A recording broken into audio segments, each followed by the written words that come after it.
Vaccination कितनी महत्वपूर्ण है बच्चे के लिए? इससे बच्चों की इम्यूनिटी पे भी फर्क पड़ रहा है और बच्चे बार बार बीमार हो रहे हैं। बच्चे भी सुसाइड करने लगे हैं कि जब अब माँ बीमार है, आप उस दौरान अगर बच्चे को दूध पिला रहे हो तो वो और ज्यादा लाभदायक है। जो चीज मदर जज कर लेगी बच्चे में, वो ना डॉक्टर कर सकता, मैं भी नहीं कर सकता। जब एक महिला, एक माँ प्रेग्नेंट होती है, वहां से वो ऐसी क्या केयर करे कि उनका बच्चा एकदम हेल्दी पैदा हो। पैदा होने से लेके 28 दिन तक हम बच्चे को नियोनेट कहते हैं। बॉडी में से पीलिया केवल 2 ही चीजों से निकलता है, या तो आपके यूरिन से या आपके स्टूल से। एक्सक्लूसिव ब्रेस्ट फीड कहते हैं इसको हम, EBF। 6 मंथ तक हर बच्चे को आपको कराना ही कराना है। यहाँ तक कि ऑटिज्म भी आजकल बहुत बच्चों को कॉमन हो रहा है, होता जा रहा है। तो वो इतना टॉक्सिक है कि वो बच्चे की जान तक ले सकता है। जितनी बॉडी की हमारी नीड है पानी की, ना वो बच्चे पी रहे हैं ना हम पी रहे हैं। पानी आपका 50% इलाज कर देगा अगर आप पानी ठीक कर लेते हैं। बच्चों के बाल अब छोटे बचपन में ही सफेद होने लगते हैं। इंडिया 2nd नंबर की कंट्री बन गया है डायबिटीज में, हाइपरटेंशन में। नमस्कार दोस्तों, जय श्री राधे। स्वागत है आपका एक और बहुत शानदार पॉडकास्ट में। आज का पॉडकास्ट बहुत ही खास होने वाला है क्योंकि आज बात करने वाले हैं हम अपने आने वाली जनरेशन की, यूथ की, छोटे बच्चों की। आज के टाइम में आपने देखा होगा बच्चों में नई नई प्रॉब्लम्स आना शुरू हो गई हैं।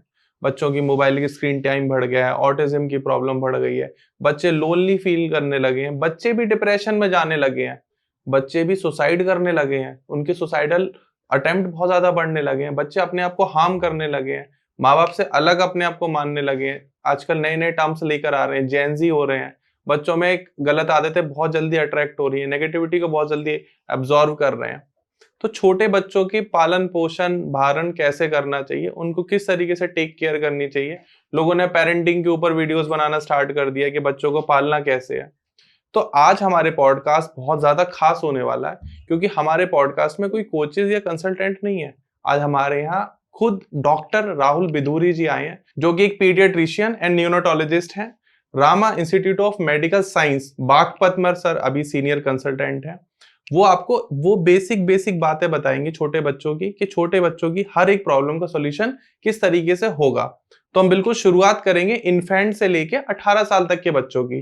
तो आपका बच्चा इसमें 0 से लेके 18 तक कहीं भी अगर स्टैंड करता है और आपके बच्चे की कोई भी छोटी प्रॉब्लम चल रही है, तो प्लीज ये पॉडकास्ट 1 सेकंड भी स्किप मत करना, क्योंकि हम लोग बहुत ही सीरियस टॉक करने वाले हैं। तो हम स्वागत करते हैं अपने शो में, अपने पॉडकास्ट में डॉक्टर राहुल सर का। राहुल सर नमस्कार। नमस्कार। कैसे हैं आप? बढ़िया। राहुल सर, मैं सबसे पहले एक बहुत छोटी सी गुजारिश करूंगा कि आप हमारे व्यूअर से कनेक्ट करने के लिए एक अपना शॉर्ट इंट्रोडक्शन दे दें प्लीज। ओके, धन्यवाद ध्रुव जी, आपने मुझे शो में बुलाया। Thank you so much. इसके लिए मैं आपको धन्यवाद कहता हूँ। मैम आपको भी। मैं doctor Rahul Bidhuri, MBBS MD, paediatrician and neonatologist हूँ। फेलोशिप भी मैंने की हुई है और 8-9 ईयर का मुझे एक्सपीरियंस है बच्चों का। बड़ी बड़ी संस्थाओं में मैंने काम किया है, दिल्ली और दिल्ली के आसपास। अभी मैं फ़िलहाल Rama institute of medical science and hospital, जो कि एक बहुत बड़ा ग्रुप है, उन्होंने अपना हॉस्पिटल बागपत में अभी खोला है, जो बिल्कुल हाईवे पे है, दिल्ली सहारनपुर रोड पर। तो मैं उसी में अभी कार्य कर रहा हूँ। वहाँ पे अभी मैं सबसे सीनियर डॉक्टर भी हूँ और हम हर तरह का वहाँ बच्चे का इलाज कर रहे हैं। तो Rama institute of medical science जो बागपत में अभी ओपन हुआ है हॉस्पिटल, उसमें क्या क्या सर्विसेज प्रोवाइड की जा रही हैं?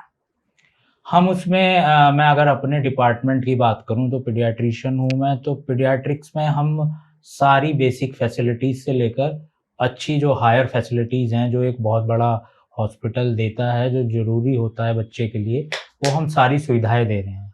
सबसे पहला ज़रूरी होता है कि डॉक्टर के साथ साथ हमारा स्टाफ, जो डॉक्टर के पीछे से बच्चे को संभालता है, देखता है, वो हमारा यहाँ बहुत अच्छा स्टाफ है। हमारे हर तरह की जांचें यहाँ की जा रही है। और जो छोटों बच्चों का रखने के लिए एक, आपने सुना होगा, NICU होता है, न्यूनेटल इंटेंसिव केयर यूनिट। तो वो NICU है हमारे यहाँ, नर्सरी जिसे कहते हैं आम भाषा में। और एक होता है PICU, paediatric intensive care unit, जिसमें जो है, जो बच्चे थोड़े सीरियस हैं या ज़्यादा गंभीर रूप से बीमार हैं, उन्हें हम रखते हैं। और जनरल वार्ड की भी हमारे यहाँ सुविधा है। बच्चों से रिलेटेड हम हर चीज़ का इलाज करते हैं, जो भी हमारे पास आता है, आसपास के लोग बच्चों को अपने लेकर आते हैं। और मैं अपने फेसबुक और इंस्टा पे भी लोगों को कुछ क्वेरीज होती हैं तो मैं उनका जवाब देता हूँ, उनको सही सलाह देता हूँ। काफी अच्छी services sir Rama institute of medical science and hospital में आप दे रहे हैं। तो मैं अभी सभी को बताना चाहूंगा कि रामा इंस्टीट्यूट एक बहुत बड़ा ग्रुप है, मल्टीपल इनके हॉस्पिटल्स हैं, कॉलेजेस हैं, जगह जगह इन्होंने हॉस्पिटल्स खोले हुए हैं और लोगों के लिए मतलब हेल्थ में बहुत बड़ा नाम है। और आज के टाइम में राहुल सर जैसे सीनियर कंसल्टेंट जो रामा इंस्टीट्यूट में है, और उनका होना ही अपने आप में एक बहुत बड़ी बात है। तो अगर आपका बच्चा किसी भी तरीके की प्रॉब्लम से गुजर रहा है, चाहे वो ऑटिज्म की है, डाइजेशन की, इंडाइजेशन की है, हेल्थ नहीं बढ़ रही, मोटा नहीं हो रहा, पतला बहुत ज्यादा है, या बहुत ज्यादा मोटा है, पतला नहीं हो रहा, हाइट नहीं बढ़ रही है, पढ़ने में मन नहीं लगा रहा है, एंड सो आंसर बच्चों की मल्टीपल है कि बार बार बुखार आ रहा है, इम्यूनिटी बूस्ट नहीं हो रही है, कोविड की वजह से बच्चों का बहुत लॉस हुआ है, स्कूल पढ़ाई में मन नहीं लग रहा है, तो हर तरीके की, चाहे वो मेंटल हो, फिजिकल हो, किसी भी तरीके की प्रॉब्लम हो, आप रामा इंस्टीट्यूट से कनेक्ट कर सकते हैं, जो कि अभी बागपत में नई ब्रांच ओपन हुई है। एंड राहुल सर को आपने वीडियोस में ऑलरेडी पहले देखा होगा, तो डिस्क्रिप्शन में भी रामा इंस्टीट्यूट की हम आपको डिटेल दे देंगे, एंड स्क्रीन पर भी Rama institute of medical science hospital का नंबर जो है, जिसे हम शॉर्ट में रिम्स कहते हैं, आपको आ रहा होगा, तो आप डायरेक्ट रामा से कनेक्ट कर सकते हैं। तो हम शो में आगे बात करते हैं कि बच्चों की एग्जैक्ट प्रॉब्लम आजकल चल क्या रही है, जो डॉक्टर राहुल सर ने नोटिस की है। देखिए, सबसे पहले मैं बताना चाहूँगा, आप दोनों ही मदर फादर हैं, जी, आपके भी बच्चे हैं, हाँ जी, हाँ जी। आपने भी जब बच्चा पैदा हुआ होगा कुछ समस्याओं को फेस किया होगा, कुछ आपको भी परेशानियाँ हुई होंगी, तो आपको अच्छे से पता है कि बच्चों को क्या क्या दिक्कतें आजकल होती हैं। जी, और आजकल जो है ये सब चीज़ तो अधिकतर आजकल लोगों को पता ही है, खांसी है, जुकाम है, बुखार है, उल्टी है, दस्त है, ये सब बच्चों की कॉमन बीमारियां हैं। जी। लेकिन जो आज के समय में मैं देख रहा हूँ सबसे ज़्यादा, जो लोग मेरे पास आ रहे हैं अपने बच्चों को लेके, पेरेंट्स जो सबसे ज़्यादा कंप्लेन लेके आ रहे हैं बच्चों की, वो सबसे पहली कंप्लेन है खांसी, रिकरेंट कफ। बच्चों को बहुत जल्दी जल्दी उनका थ्रोट इन्फेक्शन और खांसी बहुत ही जल्दी जल्दी रिकरेंट, जल्दी जल्दी समय में, ठंड में, गर्मी में, जब मौसम पलटता है उस दौरान बहुत ज़्यादा रिकरेंट कफ की समस्या आजकल आ रही है। और इसके पीछे जो सबसे बड़ा फैक्टर है वो है पॉल्यूशन। जी, क्योंकि हम और आप तो पॉल्यूशन को मान रहे हैं, समझ रहे हैं, लेकिन आप एक चीज़ ये भी मानिए कि वो जो बच्चा है छोटा, वो किसी को बता नहीं सकता है, किसी से कह नहीं सकता है, या उनको अभी इस चीज़ के बारे में पता नहीं है, वो भी वही ब्रेथ ले रहे हैं, एयर जा रही है उनके True. अंदर, तो बच्चों को भी इससे बहुत टॉक्सिक इफेक्ट आ रहा है। बच्चों को इससे लंग्स की प्रॉब्लम, ब्रीदिंग प्रॉब्लम, थ्रोट की प्रॉब्लम, रिकरेंट कफ, ये बहुत ज़्यादा हो रहा है, जिससे बच्चों की इम्यूनिटी पे भी फ़र्क पड़ रहा है और बच्चे बार बार बीमार हो रहे हैं। तो राहुल सर शुरुआत करते हैं, जब एक महिला, एक माँ प्रेग्नेंट होती है, वहां से जब उसकी प्रेगनेंसी स्टार्ट होती है, from first week to 1 month and 9 month तक, वो ऐसी क्या केयर करे कि उनका बच्चा एकदम हेल्दी पैदा हो, बच्चे में कोई भी ना मेंटल इशू हो, ना कोई फिजिकल इशू हो। क्योंकि आजकल आपने देखा बहुत सारी टर्म्स आ गई, पोस्टपार्टम डिप्रेशन हो गया, इसके अलावा भी बहुत सारे मेडिकल टर्म है, मैं उस फील्ड से नहीं हूँ, मुझे इतना ज्यादा पता नहीं है। तो आप प्लीज एक तो उनको बताइए कि आपको ये केयर करनी चाहिए, एंड बीइंग अ मेल आप अपनी पार्टनर की कैसे क्या केयर कर सकते हो, क्या हेल्प कर सकते हो, वो दोनों पॉइंट्स प्लीज जरूर बताइए। देखिए, जो बच्चा होता है माँ की वुम्ब में, यानी गर्भ में, आजकल ऐसी ऐसी टेक्नोलॉजी, ऐसे ऐसे टेस्ट आने लगे हैं कि आप वहीं से बच्चे की केयर कर सकते हैं। ओके, हाँ, वहीं से आप बच्चे की रेख देख शुरू कर सकते हैं, जिससे आपका बच्चा जब डिलीवर हो तो उसे क्या परेशानी है उसका आपको पहले ही पता लग सकता है, या कुछ दिक्कत है तो वो ठीक हो सकती है। इन चीज़ों का हम आजकल पता लगा सकते हैं। उसके लिए जो हमें जिस चीज़ का ध्यान देना होता है वो होता है ANC, एंटीनेटल चेकअप। ओके, वो हर मदर को 3 बार अपनी प्रेग्नेंट टाइम जो कंसीव पीरियड है हमारा 9 मंथ का, उसमें 3 बार ज़रूर, भारत सरकार ने भी यही अभी रूल बना रखा है कि 3 बार आप जो है ज़रूर एंटीनेटल चेकअप कराएं। उसमें आपकी जो है कुछ नॉर्मल जांचें, खून की, आपका वज़न, और आपका पहला बेबी है या दूसरा बेबी है, आपका रजिस्ट्रेशन, और आपको कुछ जो है बेसिक जानकारियाँ दी जाती है। डॉक्टर्स भी देते हैं और जो हमारे पीएचसी और जो सीएचसी सरकारी बने होती हैं, इनसे भी लाभ उठा सकते हैं। जो लोग एफर्ट कर सकते हैं वो प्राइवेट अपने चिकित्सक के, अपने पीडियाट्रिशियन के पास जा सकते हैं। आपकी जो गायनी है, जो ऑब्स्टेट्रिशियन है आपकी, जो आपका देख रही हैं, वो आपको अगर कुछ लगता है कि कुछ बेबी में कुछ प्रॉब्लम हो सकती है, कुछ अल्ट्रासाउंड उन्होंने कराया है एएनसी चेकअप में, तो वो पीडियाट्रिक्स के डॉक्टर के पास आपको रेफ़र कर देती हैं कि आप एक बार बच्चे के डॉक्टर से मिल लीजिए, शायद आपके बच्चे को कुछ परेशानी हो सकती है, एक बार आप उनसे कंसल्ट कर लीजिए। तो जब वो हमारे पास में आते हैं, तो हम बेसिकली उनका फीटल इको नाम से एक टेस्ट होता है। ओके। उसमें क्या है, बच्चे की पूरे दिल की जानकारी हमें मिल जाती है, क्योंकि आपने सुना होगा एक चीज़, बच्चों के दिल में छेद। हाँ। ये बहुत सुना होगा कि हमारे बच्चे के दिल में छेद है या नहीं है, या दिल कम धड़क रहा है या ज़्यादा धड़क रहा है। इस चीज़ का हम पता अब जब वो बच्चे के गर्भ में है, वॉम्ब में है बच्चा, हम जब ही पता लगा सकते हैं। यूएसजी उसको बोलते हैं, फीटल इको। और आपने भी सुना होगा कि अल्ट्रासाउंड होते हैं first trimester, second trimester, third trimester. Ultrasound होते हैं, उन अल्ट्रासाउंड से हम foetal activity, foetal heart beat, foetal wellbeing पता लगा सकते हैं उससे। तो बच्चे को क्या प्रॉब्लम है, तो उससे हम घर वालों को बता सकते हैं कि आपके बच्चे को ये प्रॉब्लम हो सकती है। कल आपके बच्चों को अगर कुछ परेशानी होती है तो इसे भर्ती भी करना पड़ सकता है और इसका इस तरीके से इलाज करना पड़ सकता है, या कुछ छोटी मोटी कमी है तो उसे जो है हम बता सकते हैं कि आप इसको इस तरीके से कर लीजिए, तो अभी मैनेज हो जाएगा बच्चे की जो बीमारी है। इस तरीके से हम जानकारी पूरी दे सकते हैं पेरेंट्स को। उससे मदर को भी बेनिफिट मिलता है और फादर को भी, और बच्चा स्वस्थ रहता है तो पूरी फैमिली खुश बिल्कुल। रहती है। बिल्कुल। जैसे जब बच्चा पैदा होता है, नवजात शिशु, तो उसको जो मदर फीडिंग है वो किस दिन से देनी चाहिए या क्या टाइम होना चाहिए उसका? देखिए, मदर फीड, ब्रेस्ट फीड आजकल बहुत कॉमन है। आजकल बहुत ज़्यादातर लोग बाग इससे अवेयर ही हैं कि माँ का दूध सबसे अच्छा होता है बच्चों के लिए, वो अमृत समान माना जाता है। और उसमें भी जो स्टार्टिंग के 3 डेज़ में निकलता है येलो कलर का लिक्विड गाढ़ा होता है, वो थोड़ा कोलोस्ट्रम कहते हैं उसको। जी। वो एक तरीके से समझ लीजिए आप लिक्विड गोल्ड है। वो जो है बच्चे के, उसके अंदर बहुत ज़्यादा एंटीबॉडीज़ होती हैं और माँ के दूध में प्रोटीन होता है, वाटर होता है, सारे न्यूट्रिएंट्स होते हैं जो बच्चे को चाहिए होते हैं। तो बच्चे को पैदा होने से, अगर बच्चा मान लीजिए सिज़ेरियन से कोई बच्चा पैदा हुआ है तो माँ को दर्द रहता है पेट में, जी। वो बच्चा तुरंत फीडिंग नहीं करा सकता। तो क्या है, हम एक्सप्रेस बच्चे की माँ से दूध निकाल कर बच्चे को कटोरी चम्मच से पिला सकते हैं।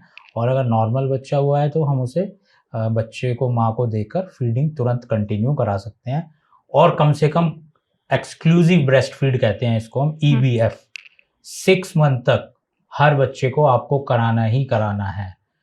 और आपको उस ब्रेस्ट फीड के अलावा 1 चम्मच पानी भी नहीं देना है। अगर आपको लगता है आपका बच्चा प्यासा है या कुछ शहद चटा देते हैं। शहद चटाने से बहुत सारी बीमारी हो जाती है, क्योंकि शहद में बहुत एडल्ट्रेशन आ रही है आजकल, शहद में प्योर शहद नहीं है। उससे बच्चे बहुत बीमार हो रहे हैं, तबीयत ख़राब हो जाती है बच्चों की उसे चटाने से। या बाहर से कोई दूध पिला रहा है कि भैंस का दूध पिलाना है, गाय का दूध पिलाना, ये सब बिल्कुल जो है गलत है। केवल आप माँ का दूध पिलाइए। माँ का दूध बच्चा पिएगा, उसे इम्यूनिटी मिलेगी, बच्चे के लिए भी वो लाभदायक है और माँ के लिए भी लाभदायक है। बिल्कुल। तो जैसे डॉक्टर साहब, अगर माँ फीड करा रही है बच्चे को, तो माँ को उससे क्या बेनिफिट मिलेगा, और बच्चा जब माँ का दूध पी रहा है तो उसे क्या बेनिफिट मिलेगा? इसमें जो है दोनों को बेनिफिट मिलेगा, मदर को भी और फादर को भी। मदर को सबसे पहले तो, जो मदर एक जब बच्चा पैदा होता है, ये एक नेचर की देन है, एक नेचुरल गिफ्ट जो सबसे बड़ा मदर को मिला है। जी। तो मदर थोड़ा सा स्ट्रेस में हो रहती है कि ये मेरा बच्चा हुआ है, ये कैसा है कैसा नहीं है, मुझे इसे फीड कराना है, और घर के भी लोग बाग मिलते जुलते हैं, तो थोड़ा मदर स्ट्रेस में आ जाती है, जिसे आजकल बोला जाता है पोस्टपार्टम स्ट्रेस। जी जी। कुछ घरों में खुशियाँ भी मनाई जाती हैं, कुछ घरों में मैंने देखा है ज़्यादातर लोग बाग परेशान भी हो जाते हैं कि हमारे सेक्स में फीमेल हो गया या मेल हो गया। इस पे भी आजकल हमारे देश में अभी कंपैरिजन करते हैं लोग बाग। तो मैंने देखा है कि मदर को कई सारी चीज़ें झेलनी पड़ती हैं। अपने दादा दादी बच्चे की वो भी माँ को बोलते हैं कि तू ढंग से दूध नहीं पिला रही है, ऐसे दूध पिला, तो माँ स्ट्रेस में चली जाती है। उसको बोलते हैं पोस्टपार्टम स्ट्रेस, या एंजाइटी में चली जाती है, या डिप्रेशन में भी चली जाती है। उससे क्या होता है, हमारे ब्रेन पे इफेक्ट पड़ता है, और ब्रेन से जो हमारे हार्मोन निकलते हैं, जो मिल्क को प्रोड्यूस करते हैं, सिक्रीट करते हैं, उसमें कमी आ जाती है। वो दूध फिर नहीं निकलता है, बच्चे को नहीं मिलता है। फिर बच्चे को या तो गाय का, भैंस का या डब्बे का दूध पिलाना पड़ता है। और माँ को बेनिफिट ये मिलता है कि माँ और बच्चे में एक लव मदर बॉन्डिंग बनती है जब वो अपना दूध पिलाती है। जैसे बच्चे को जो है स्किन टू स्किन कांटेक्ट होता है, तो बच्चे का जो टेम्परेचर होता है वो भी मेंटेन रहता है। बच्चा हाइपोथर्मिया या हाइपरथर्मिया में नहीं जाता है, उसका जो बच्चे का भी एक टेम्परेचर होता है वो मेंटेन बना रहता है। और दूसरा, माँ स्ट्रेस फ्री रहती है। जब बच्चा दूध पीता है तो माँ को अच्छा लगता है, हैप्पी हार्मोन्स होते हैं बॉडी में, वो रिलीज़ होते हैं। तो माँ के लिए भी बहुत सारी चीज़ों में, और बहुत इस पे रिसर्च भी हुई है, बहुत सारी बीमारियों में भी माँ के लिए बहुत लाभदायक होता है। पर हमारी अभी कंट्री में अभी भी लोगों में मिथ है कि माँ को बुखार है, आप दूध मत पिलाओ, बच्चे को भी बुखार हो जाएगा। माँ के बाल गीले हैं या माँ ठंडा आइसक्रीम खा रही है तो बच्चे को भी ठंड लग जाएगी। ऐसा है, लेकिन ऐसा बिल्कुल नहीं होता है। बल्कि जब अब माँ बीमार है, आप उस दौरान अगर बच्चे को दूध पिला रहे हो तो वो और ज्यादा लाभदायक है। ऐसा क्यों? ऐसा इसलिए, जब माँ को मान लीजिए बुखार है या कुछ बॉडी में इन्फेक्शन है, तो माँ की जो प्रतिरोधक क्षमता है कीटाणुओं से लड़ने की, वो एक्टिवेट है उस टाइम पे। एंटीबॉडीज जो हैं वो एक्टिवेट है, वो उस टाइम पे बॉडी में काम कर रही हैं। माँ जब उसे दूध पिलाएगी तो वो एंटीबॉडीज भी बच्चे में दूध में आएंगी और वो बच्चे तक पहुंचेंगी। जब वो बच्चे तक पहुंचेंगी तो बच्चे को जो प्रतिरोधक क्षमता है, जो इम्यूनिटी है बच्चे की, वो और स्ट्रांग हो जाती है। ये बहुत स्टडी हुई है इसके ऊपर। तो इसलिए ये बहुत बड़ा मिथ है कि माँ को ये है तो बच्चे को ये हो रहा है। माँ का अगर पेट खराब है या कुछ खा लिया है माँ ने उल्टा सीधा, तो बताते हैं बच्चे का भी पेट खराब हो जाता है। तो ये ऐसा कुछ नहीं है, ये सब लोगों में एक वहम और मिथ बना हुआ है। माँ का दूध, माँ बीमार है तब भी पिलाइए, माँ परेशानी में है तब भी पिलाइए। मतलब माँ कंफर्टेबल रहे, उसको कंफर्टेबल रहना चाहिए। माँ अपना दूध पिलाना बिल्कुल पिला सकती हैं वो कभी भी, और 6 महीने तक एक्सक्लूसिव ब्रेस्ट फीड देना चाहिए। सर, जैसे ही बच्चे का बर्थ होता है तो हॉस्पिटल वालों पे ज़्यादातर ये एलिगेशंस लगे जाते हैं कि हमारे बच्चे को मशीन में कैद कर लिया इन लोगों ने, 3 दिन के लिए, 4 दिन के लिए NICU में रख लिया, और वो उसके पीछे का रीज़न नहीं जान पाते कि कोई आपका बच्चा क्यों कैद करेगा।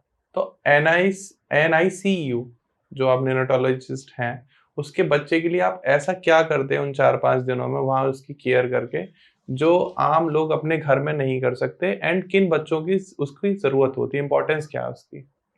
देखिए, अगर बच्चा आपका स्वस्थ है, नॉर्मल वेट है, बच्चे की कुछ चीज़ें होती हैं जो हम बच्चों में पैदा होते ही देखते हैं। मैं पीडियाट्रिशियन हूँ तो मेरा काम होता है देखना कि बच्चा नॉर्मल है या नहीं है। बच्चा सांस ठीक से ले रहा है, नहीं ले रहा है, बच्चे में ऑक्सीजन की मात्रा पूरी है, जिसे हम SpO2 बोलते हैं, चेक कर लेते हैं जी। वो कम तो नहीं है, कहीं बच्चा नीला तो नहीं पड़ रहा है, कहीं बच्चे की एक्टिविटी जो है वो लो तो नहीं है, डल तो नहीं है, बच्चा लिथार्जिक पड़ा है। ये कुछ चीज़ें ऐसी होती हैं, और कुछ हमारी मेडिकल टर्म्स हैं, उनको हम चेक करते हैं, देखते हैं बच्चे में।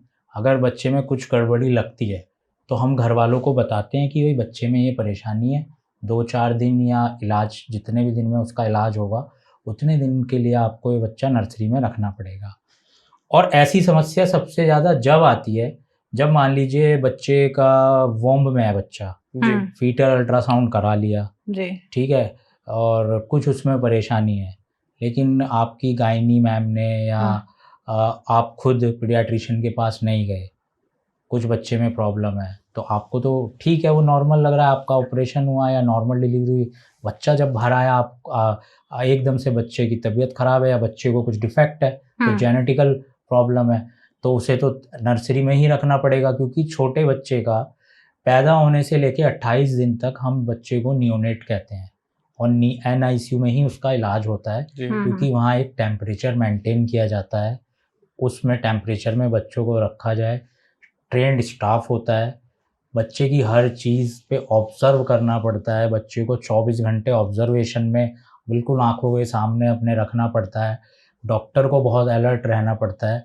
क्योंकि बच्चा जो है अगर थोड़ा भी सिक है, बीमार है, तो कभी भी उसकी हालत एकदम बिगड़ सकती है, जी। क्योंकि वो बता नहीं सकता कि मैं बीमार हूँ। हाँ जी। सिर्फ आप ही देख के ही बता सकते हैं या हम ही देख के ही बता सकते हैं कि बच्चा बीमार है हमारा। बिल्कुल। क्योंकि आपने देखा भी होगा कि जो ऑब्जर्वेशन होती है, असली चीज़ बच्चे की ऑब्जर्वेशन ही होती है। बिल्कुल। जो मदर होती है वो सबसे अच्छा जज होती है बच्चे के लिए। जी जी जो चीज़ मदर जज कर लेगी बच्चे में, वो ना डॉक्टर कर सकता, मैं भी नहीं कर सकता। बिल्कुल। माँ को पता चल जाएगी कि मेरे बच्चे में कुछ ना कुछ दिक्कत हो रही है, आज ये दूध नहीं पी रहा है या हिल-डुल कम रहा है या आज ये खेल नहीं रहा है, तो माँ को सब पता चल जाता है कि इसके पेट में भी दर्द है, इसके आज इसको कुछ परेशानी है, सो नहीं रहा है, स्टूल पास नहीं कर रहा है, यूरिन पास नहीं कर रहा है। जी। तो ऑब्जर्वेशन जो है एनआईसीयू में वही ऑब्जर्वेशन बच्चों को दी जाती है, तो इसलिए बच्चे को एनआईसीयू में रखा जाता है।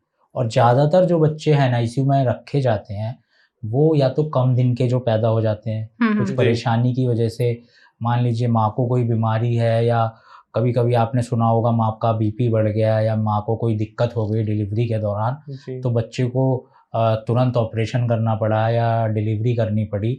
बच्चा कम दिन का है, 9 महीने कंप्लीट नहीं हुए हैं, 38 वीक्स होते हैं जो कंप्लीट नहीं हुए हैं, तो बच्चा pre term, pre mature 3 kilo से 2.5 किलो से जो कम का हो जाता है बच्चा और समय से पहला हो जाता है, तो उस बच्चे की जनरल टाइम पीरियड एक ग्रोथ होने के लिए हम उसे नर्सरी में रखते हैं। बिल्कुल। इसलिए पेरेंट्स को लगता है कि हमारा बच्चा कुछ नहीं था, बच्चा तो पेट में था, निकला और इन्होंने जो है तुरंत नर्सरी में रख लिया।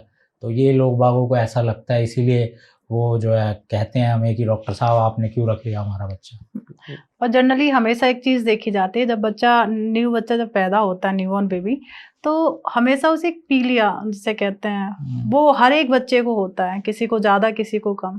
तो उसका होने का क्या रीजन होता है और क्यों, और उसका घरेलू उपचार क्या हो सकता है? देखिए पीलिया जो है एक बहुत ही कॉमन चीज़ है। जी। जब हम पैदा हुए थे हमें भी हुआ था, जब आप हुए थे आपको भी हुआ था। लेकिन क्या है ये पीलिया, इसको बोलते हैं फिजियोलॉजिकल जॉन्डिस। ये जो छोटा बच्चा होता है उसका जो लीवर है वो आपकी और मेरी तरह मैच्योर नहीं है, इमैच्योर है, और पीलिया का सारा संबंध लीवर से होता है। तो जो बच्चे का लीवर इमैच्योर है अभी, तो उसके अंदर क्या होता है, जो जॉन्डिस जिसे हम बोलते हैं जॉन्डिस, ब्लड के अंदर एक चीज़ होती है बिलिरुबिन जी, उसकी मात्रा एक लेवल तक होती है, अगर उससे ज़्यादा बढ़ जाती है तो बच्चा पीला पड़ने लगता है। तो होता क्या है, अधिकतर हफ्ते या 8 या 10 दिन तक वो जो है पीलिया बॉडी से अपने आप निकल जाता है। जितना माँ अपने बच्चे को दूध पिलाएगी उतना ही बच्चा यूरिन पास करेगा, उतना ही बच्चा स्टूल पास करेगा, उतना ही पीलिया कम होगा। बॉडी में से पीलिया केवल 2 ही चीज़ों से निकलता है, या तो आपके यूरिन से या आपके स्टूल से, चाहे वो एडल्ट हो चाहे वो न्यूनेट हो।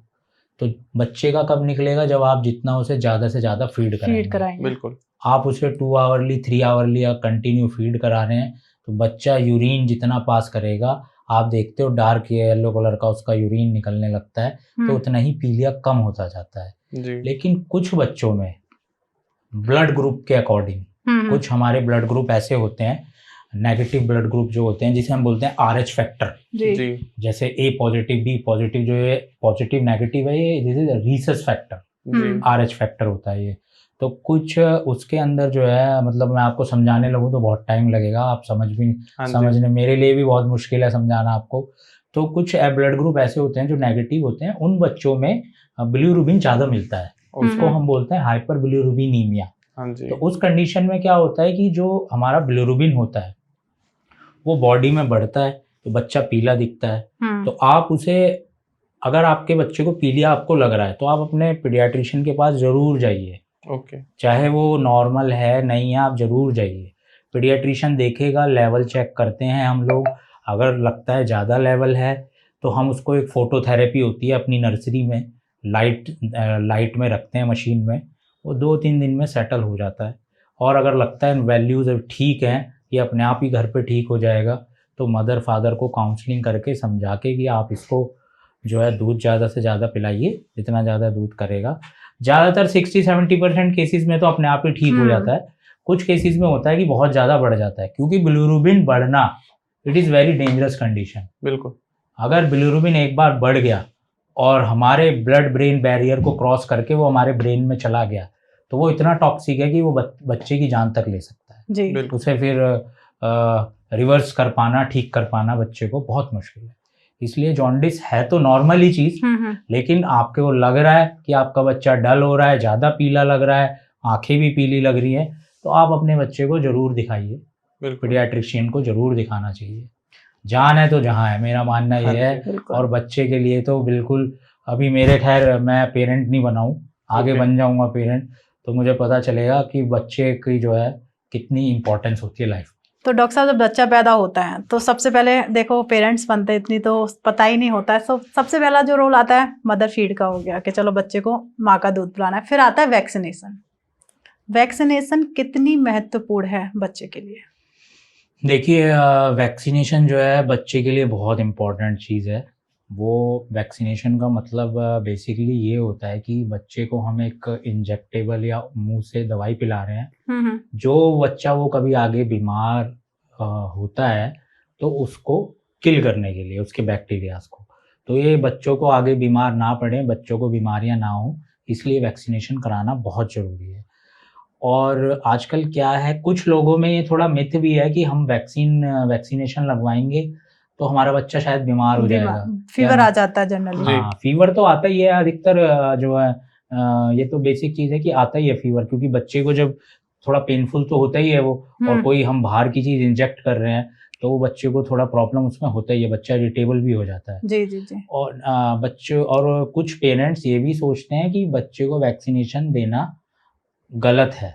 हाँ। ये अभी भी कुछ लोगों के मिथ में है। जी जी जी। लेकिन अब ये चीज़ बहुत कम हो गई है, ज़्यादातर पेरेंट्स अपने बच्चों का वैक्सीनेशन पूरा कराने लगे हैं, क्योंकि अवेयरनेस बहुत बढ़ गई है और सरकार भी इस पे बहुत लोगों को अवेयर करती है। आपने भी इसका ऐड बहुत देखा होगा, जगह जगह बच्चों का टीकाकरण, पल्स पोलियो अभियान, तो आजकल बहुत अवेयर हो गए हैं, तो बहुत लोग बाग लगवाने लगे हैं अपने बच्चे को। गवर्नमेंट हॉस्पिटल में भी आ गया हर जगह, और गवर्नमेंट स्कूल्स में भी आ गए हैं, स्कूल्स में भी आ गए हैं। तो आजकल ज़्यादातर बच्चे हमारे वैक्सीनेशन हो रहे हैं। उसी की वजह से हमारे कंट्री की जो डिजीज़ हैं, मोर्टेलिटी रेट है, प्रिविलेंस है, इंसिडेंस है, वो सब जो है ख़त्म हो रहा है डिजीज़ का, इसी वैक्सीनेशन की वजह से, इम्यूनाइजेशन जो वैक्सीनेशन होती है उसकी वजह से। और कुछ बेसिक वैक्सीनेशन है कि जो भारत सरकार ने अपनी बनाई हुई है, उसको बोलते हैं नेशनल इम्यूनाइजेशन शेड्यूल। हाँ, तो अब मान लीजिए कुछ वैक्सीनेशन जो नेशनल इम्यूनाइजेशन शेड्यूल में नहीं आती हैं, सरकार उन्हें नहीं देती है, फ्री में ही लगाती है सरकार, तो नहीं लगती हैं, आप प्राइवेट मेडिकल स्टोर से खरीद के आप अपने पीडियाट्रिशियन से उन्हें लगवा सकते हैं। तो जो अफोर्ड नहीं कर सकता है, मान लीजिए कोई नहीं कर सकता है अफोर्ड, वैसे तो ज़्यादा महंगी है नहीं, मुझे लगता है जो पेरेंट्स आजकल रेस्टोरेंट में एक टाइम का खाना खा लेते हैं हफ्ते में या जा रहे हैं, तो वो बेसिकली लगवा लेंगे। इतनी महंगी वैक्सीन है नहीं, लेकिन ये थोड़ा सा मिथ बना हुआ है कि वैक्सीन शायद बहुत महंगी आती है। जी जी बिल्कुल। हाँ, और भाई मैं तो जो है वैक्सीन बहुत लोगों को जो है प्रेफर करता हूँ कि अगर आप एफर्ट नहीं कर रहे हैं तो आप कम से कम सरकारी तो लगवाइए फ्री में। जी। आशा वर्कर होती है जो एक्रीडेटेड सोशल हेल्थ एक्टिविस्ट, सरकार की तरफ से एक ब्लॉक में, एक जोन में, आपके गली मोहल्ले में अपॉइंट होती हैं, वो आपके बच्चे का डाटा भी ले जाती हैं और वो घर ही आके लगा देती हैं। जी जी जी। तो नेशनल इम्यूनाइजेशन शेड्यूल कम से कम कोई एफर्ट नहीं कर रहा है, कुछ परेशानी है घर में, कुछ सोशो इकोनॉमिक परेशानी है, तो वो तो आप लगवा ही लें, हर बच्चे को वो लगवा लेना चाहिए, वो सरकार की तरफ से बिल्कुल फ्री है। और इम्यूनाइजेशन जो है हमारे देश में, इसके ऊपर सरकार बहुत जोर दे रही है, इसके ऊपर बहुत खर्चा भी करती है बजट में, हेल्थ जो हमारा बजट है।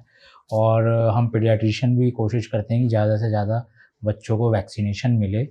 और जो हमारे यहाँ बच्चे पैदा होते हैं, जितनी भी डिलीवरीज होती हैं, तो उसमें बेसिकली 3 वैक्सीन हम जो है तुरंत लगा देते हैं बच्चे को, एट बर्थ जिसे बोलते हैं। जी। वो 3 वैक्सीन तो तभी बच्चे को तुरंत हॉस्पिटल में लग जाती है। जी जी जी। उसके वो 3 वैक्सीन होती है हमारी। नंबर पहली होती है BCG, दूसरी होती है हेपेटाइटिस बी। जी। ये दोनों इंजेक्टेबल है।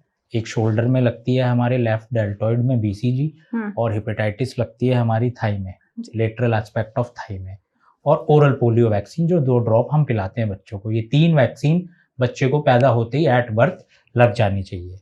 फिर उसके बाद जो है 6ठे हफ्ते पे यानी 1.5 महीने पे लगती है। तो आप जब तक हॉस्पिटल से चले जाते हैं, डिस्चार्ज हो जाते हैं, तो आप बाहर लगवा सकते हैं, पीडियाट्रिशियन पे लगवा सकते हैं, हमसे लगवा सकते हैं, कहीं से भी लगवा सकते हैं, कोई प्रॉब्लम नहीं। जैसे अभी हमारे जो पेरेंट्स हमें सुन रहे हैं, तो जिसकी वैक्सीनेशन छूट जाती है, समय से उन्हें नहीं पता कि हमें किस समय पर लगवानी है, जो लगवाते हैं उन्हें भी पता है डॉक्टर हमेशा टाइम देता है। मान लीजिए किसी की 5 साल पे है या फिर 4 साल पे, अगर उनकी वो छूट जाती है तो क्या वो वैक्सीनेशन लग सकती है दोबारा या फिर उसे छोड़ना ही पड़ेगा? ये आपने एक बहुत अच्छा सवाल पूछा। इसमें पेरेंट्स कंफ्यूज रहते हैं कि ये हम इस डेट दी थी तो अब ये इस डेट में लग नहीं पाई, या कोई आप सरकारी में वहाँ अवेलेबल नहीं है, छुट्टी हो गई, या आप कहीं फंस गए, नहीं लग पाए, तो आप क्या करें? वैक्सीनेशन डे आपका मिस हो गया है। तो आपका जहाँ आपको बर्थ पे मैंने बताया 3 वैक्सीन लगती है, तो वहीं आपको एक चार्ट मिल जाता है। उसमें डेट लिखी होती है और टाइम भी लिखा होता है, कब कब आपको कौन कौन सी लगानी है। उसके आगे कॉलम भी खाली रहते हैं, वो आपको उसको बोलते हैं इम्यूनाइजेशन कार्ड या वैक्सीनेशन कार्ड। वो हर बच्चे का बनता है। जैसे कि बर्थ सर्टिफिकेट होता है, ऐसे ही इम्यूनाइजेशन कार्ड भी बच्चे का जरूर पेरेंट्स को रखना चाहिए अपने पास संभाल के। वो आगे बहुत डिजीज में काम भी आता है। और यहाँ तक कि वो कई कंट्रीज में तो उसके बिना आपके बच्चों का स्कूल में भी एडमिशन नहीं होगा। हमारे इंडिया में नहीं है अभी ऐसा। नहीं, अब तो नहीं, इंडिया में भी है। इंडिया में भी अब बहुत से स्कूलों में शायद मांगने लगे हैं कि वैक्सीनेशन बच्चे का होना जरूरी है। अगर मान लीजिए आपकी कोई वैक्सीन मिस हो गई है, किसी वजह से आप नहीं लगवा पाए हैं, तो ऐसा कोई फास्ट एंड रूल नहीं है कि आपको 5 तारीख बोली है तो आपको 5 में ही लगवानी है वैक्सीन। आप 6 में लगवा लीजिए, पॉसिबल है आप 7 में लगवा लीजिए, आप 3-4 दिन, 5 दिन, हफ्ता भर, 10 दिन आप लगवा सकते हैं। ऐसा कोई रूल नहीं है कि आप अगर लगवा लेंगे तो कुछ आपके बच्चे को प्रॉब्लम हो जाएगी या कुछ प्रॉब्लम होगी। कोई प्रॉब्लम नहीं है। 2 दिन आप पहले भी लगवा लेंगे जब भी कोई प्रॉब्लम नहीं है, 2-4 दिन लेट भी लगवा लेंगे जब भी कोई प्रॉब्लम नहीं है। पर डेट पे ही लगवाई जाए। अगर कोई आपके साथ प्रॉब्लम नहीं है, आप थोड़ा सा अटेंटिव रहें, वो ज़्यादा बेटर है कि आप अपना डेट पे ही लगवा लें। अगर पॉसिबल नहीं है किसी वजह से तो आप 2-4-5 दिन ऊपर नीचे लगवा लेंगे, उससे कोई दिक्कत नहीं है। मेन मोटो ये है कि आप लगवा लें बस, और टाइमली लगवा लें, वो ज़्यादा अच्छा है। बिल्कुल सर, अगर मैं बात करूं, बिल्कुल जो आपने छोटे बच्चों की बात करी जो 0 से लेके मतलब बर्थ से लेकर 28 दिन तक के रहते हैं, तो अपार्ट ऑफ खांसी की प्रॉब्लम के अलावा उनके अंदर ऐसे पेरेंट्स को क्या केयर करनी है जो उनको बहुत जल्दी वो बीमारी जो है रिपीटेडली उनको बाद में भी दिक्कत देगी? मैं जो है पिछले कुछ समय से देख रहा हूँ, एक 2-3 चीज़ें ऐसी गंभीर बच्चों में हो रही हैं, बहुत ही कॉमन है, और पेरेंट्स उसे जो है नॉर्मली ठीक कर सकते हैं, लेकिन उस चीज़ पे फोकस नहीं कर रहे हैं। और वो समस्या मैं देख रहा हूँ हर बच्चे को आजकल हो रही है। जी। सबसे बड़ी समस्या हो रही है स्टूल पास करने में, कॉन्स्टिपेशन। हाँ जी। हर बच्चे को आप देखेंगे, मेरे यहाँ जो भी क्लिनिक में बच्चे आते हैं और जितने भी मैं पेशेंट से मिलता हूँ, वो ये वाली चीज़ ज़रूर बताते हैं। बुखार खांसी जो है उन्हें परेशानी, वो तो बताते ही हैं। अगर मैं उनसे ये सवाल पूछ लेता हूँ, आपका बच्चा टॉयलेट जा रहा है, स्टूल पास कर रहा है, तो वो ठीक कर रहा है, उसका पेट साफ हो जाता है सुबह या नहीं होता? जी। तो वो यही कहते हैं कि नहीं, हमारा बच्चा 2 दिन में एक बार करता है, या बहुत ही स्टूल पास करने में बहुत पेन होता है, जोर लगाना पड़ता है इसको। तो ये एक बहुत बड़ी हमारे कंट्री में मैं देख रहा हूँ कि ये हर बच्चे में आजकल कॉन्स्टिपेशन की समस्या जुड़ती जा रही है। ट्रू, एकदम ट्रू। हाँ, और दूसरा जो है मैं देख रहा हूँ, जो बच्चे हमारे टाइम में जब हम थे तो खेलना कूदना और पापा मम्मी दादा दादी इन सबसे मिलना, बातचीत करना, कहानियाँ सुनना, एक साथ खाना खाना बैठ के, ये जो सब चीज़ थी, ये सब चीज़ अब बिल्कुल मैं देख रहा हूँ ख़त्म होती जा रहे हैं। बच्चे जितने भी हैं उन्हें साइकेट्रिक साइकोलॉजिकल प्रॉब्लम्स होती जा रही हैं। यहाँ तक कि ऑटिज्म भी आजकल बहुत बच्चों को कॉमन हो रहा है, होता जा रहा है। और ये कुछ बीमारियाँ ऐसी हैं। और बाकी जो है एक परेशानी और जो इंडिया में मैं देख रहा हूँ बहुत ज़्यादा होती जा रही है कि जो पेरेंट्स हैं वो उनकी डाइट। बच्चा रो रहा है तो क्या करो, बॉटल में दूध भरा, मुंह में लगा दो, चुप। बच्चा रो रहा है, चिप्स का पैकेट हाथ में दिया, चुप। बच्चा रो रहा है या बच्चा को कहीं गए, टॉफ़ी दे दी, चॉकलेट दिला दी, बच्चा खुश। उससे क्या है, पेशेंट टेंशन फ्री हो जाते हैं।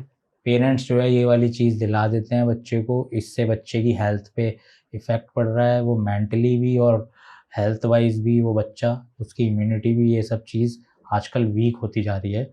जो पैकेजिंग फूड है वो मैदा और ये चिप्स, बिस्किट, नमकीन, ये सब जितने भी प्रोसेस्ड फूड, बेकिंग वाले फूड, ये सब जो है बच्चों के लिए बहुत ही ज़्यादा नुकसानदायक है। मैं आपको बता नहीं सकता, बहुत ज़्यादा नुकसानदायक है। तो डॉक्टर साहब, हमें बच्चों को ऐसी कौन सी चीज़ देनी चाहिए जिससे उनकी इम्यूनिटी ठीक रहे, और किन चीज़ों से बचाव करना चाहिए? जैसे आपने कहा अभी पैक्ड फूड होते हैं, इनसे बचाना चाहिए। तो हम जो हमारे पेरेंट्स हमें देख रहे हैं, तो उन्हें किन बातों का ज़्यादा ध्यान रखना चाहिए? देखिए, सबसे ज़्यादा तो ज़रूरी है बच्चों के लिए आजकल डाइट की, अगर हम बात करें हेल्थ से रिलेटेड, सबसे ज़्यादा ज़रूरी है बच्चों को अच्छी मात्रा में प्रोटीन मिले। जी। वो ग्रोथ के लिए बच्चों की बहुत ज़रूरी है, मेंटल ग्रोथ हो चाहे फिजिकल ग्रोथ हो। दूसरा, कार्बोहाइड्रेट्स, फैट्स, और एक बहुत बड़ी समस्या है जिस पे कोई भी ध्यान नहीं दे रहा है, आप और हम और बच्चे भी, पानी की मात्रा कम होती जा रही है। जी। जितनी बॉडी की हमारी नीड है पानी की, ना वो बच्चे पी रहे हैं ना हम पी रहे हैं।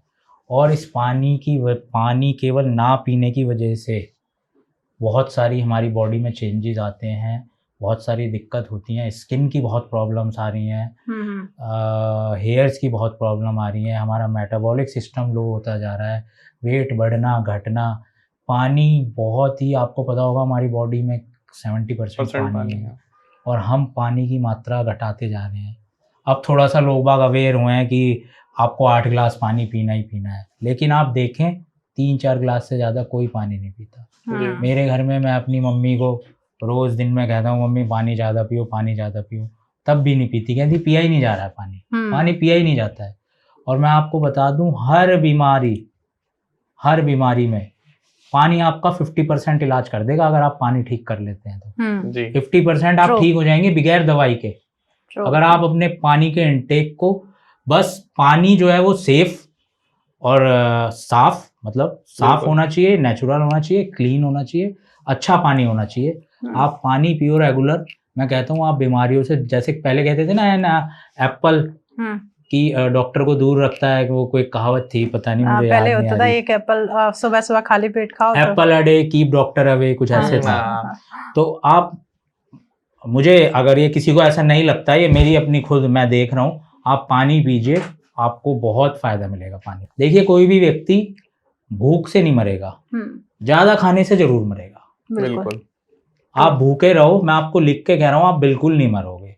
बस आपको क्रेविंग होगी कि मुझे यार भूख सी लग रही है, कुछ डाल लेता हूँ मुंह में। जैसे ही आप थोड़ा बहुत चबाओगे, 2-4 आप कुछ थोड़ा सा खाओगे, आपको शांति मिल जाएगी। बिल्कुल। लेकिन आजकल एक्स्ट्रा कैलोरीज हम इतने ले रहे हैं, बच्चों को दे रहे हैं, तो ये वाली समस्या एक बहुत बड़ी है बच्चों में, जो हम फूड पैकेजिंग वाला दे रहे हैं, बर्गर, मोमोज, पिज्ज़ा, चाउमीन, पाव भाजी, ये जो हम ब्रेड्स आ रहे हैं, ये मैदा वाले, बिस्किट, सबको लगता है बिस्किट बहुत अच्छा है। मैं किसी पर्टिकुलर बिस्कुट का नाम नहीं लूँगा, लेकिन ज़्यादातर बिस्किट्स आप देखें तो वो मैदे के बने हुए हैं। जी बिल्कुल। और मैं आपको एक ऐसी बात और बताता हूँ, अगर आप हर चिप्स, बच्चों को आप जो भी खाना दे रहे हो, पैक्ड फूड, अगर आप उसका लेबल पढ़ लें और समझ लें, तो आप अपने बच्चे को नहीं देंगे। इंडिया में कोई लेबल नहीं पढ़ता है। हाँ। क्योंकि विदाउट लेबल, विदाउट आप बताए जानकारी, अपना माल नहीं बेच सकते मार्केट में। ये हमारे गवर्नमेंट का लॉ है जी। तो उस पर अगर आप लेबल पढ़ लें एक बार, क्योंकि हम जाते हैं, मैं भी जा रहा हूँ, तो पैसे दिए, पैकेट लिया, खा लिया, बात खत्म। सही बात है। कोई नहीं, अगर आप और मैं लेबल पढ़ लें तो आधी सेल जो है खत्म हो जाएगी, इन चीज़ों 90% सेल कम हो जाएगी, खत्म हो जाएगी। मैं बता रहा हूँ, लेबल में ही सब कुछ लिखा है, कौन सा उसमें प्रिजर्वेटिव है, कौन सा उसमें नेचुरल एडिटिव फ्लेवर है, कौन सा उसमें एक्सट्रैक्ट है। ये चीज़ें आप एक बार पढ़ के, आपको मैं ये नहीं कह रहा पढ़ के आपको गूगल करना है, आप नहीं पढ़ोगे, आपको खुद लग जाएगा यार, हाँ ये वाली चीज़ शरीर के लिए अच्छी नहीं है, बॉडी के लिए अच्छी नहीं है, बच्चे को हम क्यों दे रहे हैं, जी। लेकिन हम बच्चे को दे देते हैं। आप एक बात बताइए, आप एक पैकेट 50 रुपए का खरीदिए चिप्स का, जी। खा लीजिए अभी पूरा बैठ के, हाँ 10 जी। मिनट में आपने खत्म कर दिया, हम्म। उसके बाद आप खाना खा लेंगे? नहीं। मैं आपको लिख के कह सकता हूँ ये, आप कुरकुरे खा लीजिए एक पैकेट, अभी चिप्स खा लीजिए जिसमें ज़्यादा नमक है, चटपटा है, वो खा लीजिए, या 250 ग्राम अभी मिठाई खा लीजिए जिसमें एडिड शुगर है, बहुत ज़्यादा मीठा है, आप खाना नहीं खाएंगे। बिल्कुल। हम अपने बच्चों को फिर कैसे दे सकते हैं ये चीज़? पैकेट दे दिया चिप्स का, पकड़ा दिया, आपको आइडिया नहीं है उसमें कितनी एनर्जी, कितनी कैलोरी, कितना उसमें ट्रांस फैट, कौन सा उसमें ऑयल, पाम ऑयल क्या है उसमें, हमें नहीं पता। उसमें एक्स्ट्रा सॉल्ट है, एक्स्ट्रा फैट है, वो बच्चे के अंदर चला गया, डिपॉजिट हो गया, वो बच्चे का पेट भूख को ख़त्म करेगा, भूख ख़त्म होगा तो उसकी इम्यूनिटी, खाएगा नहीं, इम्यूनिटी वीक होगी, वेट कम भी हो सकता है, कुछ लोगों का बढ़ भी सकता है, बीमारियों का घर हो जाएगा क्योंकि हमारा पेट जो है स्वस्थ रहना बहुत ज़रूरी है। बिल्कुल बिल्कुल। तो ये जो खान पान की हमारी आदत है, बच्चों को लेकर कहीं गए कुछ भी दिला देना और चॉकलेट, हाँ आप वीकली एक बार खिला रहे हो तो ऐसी कोई परेशानी नहीं है, बच्चों का मन करता है खाने का तो हम नहीं रोकते हैं, पेरेंट्स खिला देते हैं बेसिकली। जी। लेकिन क्या है आजकल डेली डेली। आप अगर एक रोड पे निकले और अगर उस पर 50 दुकानें हैं तो आप 50 दुकानें जो हैं जनरल स्टोर की अगर हैं, जी जी। तो आप 50 में से 49 शॉप्स पे देखेंगे चिप्स के और कुरकुरों के पैकेट ही टंगे होंगे बाहर, बाहर वही होते हैं। हाँ जी। और कुछ नहीं टंगा। जी। क्योंकि बच्चों की जिस पे नज़र पड़ी ये चाहिए, तुरंत 20 रुपए का, 10 रुपए का, 50 रुपए का, 100 रुपए का दिलाया, टेंशन फ्री। तो ये बहुत बेसिक चीज़ है, इस चीज़ पे कोई ध्यान नहीं देता। और ये हमारी जो इंडिया है, हमारा जो भारत है, इसमें यूथ बहुत ज़्यादा है। हाँ जी। आपको मुझे डाटा एग्जैक्ट याद नहीं है, कुछ दिन पहले था, मैं भूल गया डाटा, कि जितनी हमारी पॉपुलेशन है उसमें ज़्यादातर यूथ है। बिल्कुल। और हमारा यूथ जो है टोटल खान पीन, जंक फूड खा रहा है। Junk food, processed food, packed food पे आ चुका है। बिल्कुल। और उसके पीछे एक बहुत बड़ा रीज़न ये भी है हमारी आफत। हर आदमी भागा दौड़ी में है जी। हर आदमी को ज्यादा पैसे कमाने हैं, ज़्यादा पैसे तो कमाने ही है। और सबसे बड़ी बात क्या है कि आदमी के पास अब टाइम नहीं रहा है। सुबह उठता है, तैयार हुआ, ऑफिस जाना है, बच्चे को अपना ड्रॉप कर दिया, रास्ते में जो मिला दिला दिया, जो खाना खाने, कोई ध्यान नहीं देता। हम सब एक ऐसी रेस में चल रहे हैं, उस रेस का कुछ नहीं पता आगे क्या मिलेगा हमें, क्या नहीं मिलेगा, आगे गड्ढा है, कीचड़ है, कुछ नहीं पता, बस हम सब एक रेस में लगे हुए हैं। बिल्कुल सही बात है सर। और उसी रेस को लेके शर्मा जी का लड़का तेरे से अच्छा है, तू नालायक है, कंपैरिजन कर देते हैं बच्चों में जी। ये डिप्रेशन का कारण बन जाता है बच्चों में। इंडिया में जो है लगभग 60% बच्चे आज की तारीख में डिप्रेशन के शिकार हैं। ट्रू। उन्हें कुछ ना कुछ साइकोलॉजिकल प्रॉब्लम है। और ये WHO कह रहा है, ये WHO जो हमारे आंकड़े कलेक्ट करते हैं, ये वो एजेंसीज बताती हैं हमें। हाँ जी। बच्चे का क्या है, आजकल हम जो है बच्चों से बात नहीं करते हैं। बच्चा रोया, उसके हाथ में मोबाइल दे दिया, जी। उसमें लगाए वो मोबाइल में, वो क्या देख रहा है मोबाइल में हमें कुछ नहीं फर्क पड़ता, और उसके हाथ में मोबाइल है, वो अपना उसमें बिजी हो गया, हमारी सरदर्दी खत्म, हमारा सरदर्द खत्म। तो बच्चे जो हैं उस मोबाइल में लगे रहते हैं पूरे दिन, उनका आई कांटेक्ट नहीं टूटता मोबाइल से जी। उसकी वजह से बच्चा घर से बाहर नहीं निकलता, सोशल नहीं होता है, लोगों से मिलता नहीं है, खेलने नहीं जाता है, कोई ब्रेन पजल, ब्रेन एक्सरसाइज नहीं होती है उसकी, स्कूल से जो होमवर्क मिला वो फटाफट निपटाया और उसके बाद उसे मोबाइल चाहिए। बिल्कुल। तो ये जो स्क्रीनिंग टाइम है, ये आज की डेट में हमारे देश की, हमारे लोगों के बच्चों की बहुत बड़ी समस्या है। सही बात है। और लेकिन इसके सबसे बड़े जिम्मेदार भी हम ही हैं। बिल्कुल। हम ही अपने बच्चों के रोल मॉडल हैं। हाँ जी। वो हमें ही फॉलो करेंगे। जब तक आप खुद 8 बजे 9 बजे मोबाइल को नहीं रख देंगे और उनके साथ नहीं सोएंगे, सोते टाइम मोबाइल देखना, बच्चों को प्रॉपर नींद नहीं आती है, ये एक डिप्रेशन का बहुत बड़ा कारण है। बिल्कुल। बच्चों के लिए प्रॉपर नींद उनकी ग्रोथ के लिए बहुत इंपॉर्टेंट है। एडल्ट्स में, टोडलर में और बेसिकली एडल्ट्स में, मतलब हमारे जैसों में भी नींद बहुत प्रॉपर होनी चाहिए, लेकिन बच्चों में खासतौर से प्रॉपर स्लीप का जो टाइम है वो बहुत बड़ा फैक्टर है एक बच्चों में ग्रोथ के लिए, हाँ जी, डिप्रेशन के लिए, उनकी मेंटल फिजिकल है वेलबींग के लिए नींद बहुत ज़रूरी है। लेकिन क्या है, हम जो है मोबाइल दे देते हैं और 2 चीज हम ऐसा कर रहे हैं मोबाइल के साथ जो बिल्कुल गलत कर रहे हैं। क्या? आजकल की जो मैं देख रहा हूँ प्रॉब्लम आ रही है, बच्चे ने हाथ में मोबाइल ले रखा है, आप उसे चम्मच से खाना खिला रहे हैं जी और जी उसका ध्यान मोबाइल में है।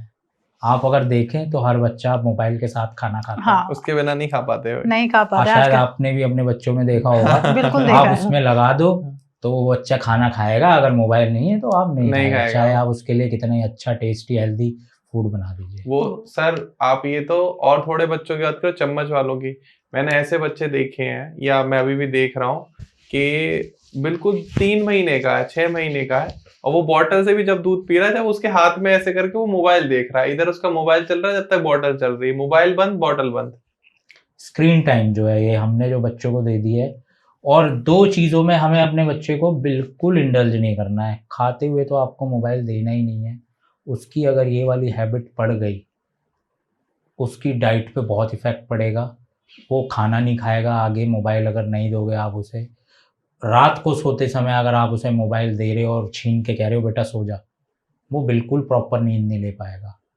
सुबह उठते ही अगर बच्चा आप उसे जो है मोबाइल दे रहे हो, सबकॉन्शियस माइंड होता है हमारा एक सुबह के टाइम में जब बच्चा उठता है, वो उसके माइंड, आजकल बच्चे सुबह टॉयलेट में ब्रश कर रहे हैं, मोबाइल देख रहे हैं, जी खाना खाते हुए और बेसिकली सोते हुए, ये मेरा मानना है अपनी पर्सनल तौर, मैं देखूंगा लोगों को देखते हुए आजकल बच्चों की, 2 समय तो कम से कम आप मोबाइल से बच्चों को दूर करिए ही करिए, और जितना हो सके उनका स्क्रीन टाइम कम करिए, उन्हें जी। मोबाइल जितना, और मेरा मानना है 2 साल तक आप उन्हें मोबाइल मत दीजिए। बिल्कुल 2 साल के बाद अगर यूज़ करना है तो आप उन्हें थोड़ा बहुत पर्टिकुलर टाइम में दीजिए। अगर आप 2 साल से पहले मोबाइल दे रहे हो तो मैं बच्चों में देख रहा हूँ बच्चे डिप्रेशन में जा रहे हैं, बीमार हो रहे हैं, ग्रोथ पे फ़र्क पड़ रहा है, और बच्चों की जो है इतनी समस्या बढ़ती जा रही हैं, और ये छोटी छोटी चीज़ों से बढ़ती जा रही हैं, जो इसका कोई किताब में भी इलाज नहीं लिखा है, या मुझे दवाई दे दे फिर ठीक है। ये तो मैं रोज़मर्रा में देख रहा हूँ, तो मैं देख देख के मुझे पता चल रहा है कि ये समस्या आ रही है। मैं वार्ड में जाता हूँ राउंड लेने, तो उसकी माँ, जब बच्चे को मैं देखने जाता हूँ, उसकी माँ उसको मोबाइल पकड़ाए रखती है।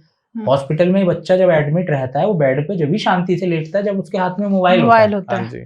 तो आप ट्रीटमेंट के दौरान भी उसके पास में मोबाइल है, तो मैं सोचता हूँ जब वो घर में रहते हैं बच्चे, अभी मेरे बच्चे नहीं हुए हैं तो मुझे इतनी जानकारी पता नहीं है, बगैर मोबाइल के आजकल बच्चे कुछ काम ही नहीं कर रहे हैं, और उसके पीछे कारण है हम ही लोग, बिल्कुल मोबाइल में लगे रहते हैं पूरे दिन। बिल्कुल ये बात तो सही है, हम ही उनके रोल मॉडल हैं, हम ही पैकेट फूड और ये सब खाएंगे, तो वो आप फिर ये छोड़ दीजिए कि आपका बच्चा हेल्दी रहेगा। सही बात। हमारा तो चल गया काम, हमारे टाइम पे फूड में एडल्ट्रेशन कम थी, मिलावट कम थी, हमने प्योर चीज़ खाई है घर परिवार से, लेकिन आजकल की जो हमारी जनरेशन है वो बिल्कुल हेल्दी नहीं रह सकती। सर छोटे बच्चों में 4-5 साल 7 साल 8 साल के बच्चों में आज के टाइम में ओबेसिटी भी बहुत कॉमन हो रही है, बच्चे बहुत जल्दी मोटे हो जा रहे हैं। अब पेरेंट्स को लगता है कि मेरा बच्चा तो हेल्दी है, ये जल रहे हैं हमारे बच्चों से, तो क्या ओबेसिटी बच्चों में होना सही है उनके फ्यूचर के लिए, और अगर सही नहीं है तो उसका कंट्रोल क्या, पेरेंट्स क्या ध्यान रखें डाइट में, हेल्थ में, कि उनके बच्चों की ओबेसिटी से प्रॉब्लम का सॉल्यूशन मिले? ओबेसिटी हमारे देश की बहुत बड़ी प्रॉब्लम है जी। अगर मान लीजिए 100 बच्चे मैं लूँ तो उसमें से 50-60 बच्चे ओबेसिटी आजकल है। हाँ जी। और बच्चों की जो आप मेरे से पूछ रहे थे कि क्या क्या समस्या है, तो उसमें ओबेसिटी भी एक समस्या है बहुत बड़ी। बिल्कुल आजकल बच्चे ओबेसिटी में बहुत बहुत ओबीज हो रहे हैं, और एक चश्मा, आंखों पे आजकल चश्मा भी बहुत जल्दी बच्चों को लगता है। ट्रू। और एक बहुत ही कॉमन चीज़ अगर आप देखें, बच्चों के बाल अब छोटे बचपन में ही सफ़ेद होने लगते हैं। हाँ, ये आप चीज़, ग्रे हेयर की बहुत बड़ी प्रॉब्लम आ रही है। ये सारी चीज़ घूम फिर के वहीं आ जाती है डाइट पे।